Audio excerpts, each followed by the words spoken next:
And I talk about this restoring of the bloodlines and making sure that, in order for us to heal our trauma, it's imperative that we do so, because we have to make sure that we write the record, and we have to make sure that the truths about our mothers, the Black women who suffered, and their children. Okay, so those of us who were born into this world labeled as crack babies, what does that mean for those of us who were navigating education, who were socialized in the 80s and the 90s? That's right. And so when you think about the dominant narrative for Black women, particularly in this era, you rarely hear from the children who were born during the epidemic and those of us who lived it.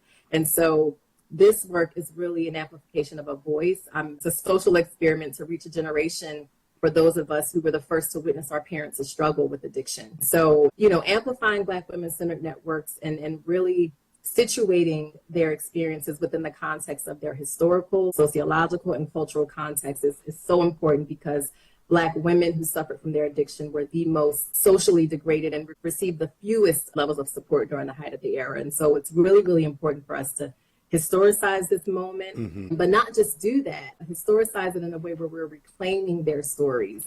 So this is where that speculative piece is really important, because the work is in the recovery. The work is in getting closer to their truth. And so my goal is for people to, take this back to their families, have difficult conversations. I'm learning more about my mother every single day. And it's incredible, because this book, it's a manifestation of my journey, and the journey is still continuing. So, my goal is really to help people feel encouraged to talk about all of the trauma and all the things that we typically suppress, because it is a collective state of trauma that we've endured because of this era. And so righting the wrong and creating the narrative for Black women that is true and that is real is the goal of this work. It's so powerful too, right? Your writing is so powerful for me in many ways, but in this way particularly, for our listeners, when you imagine what a quote-unquote crackhead looks like, you might think of a Black woman who looks a certain way, something you've seen on TV, right?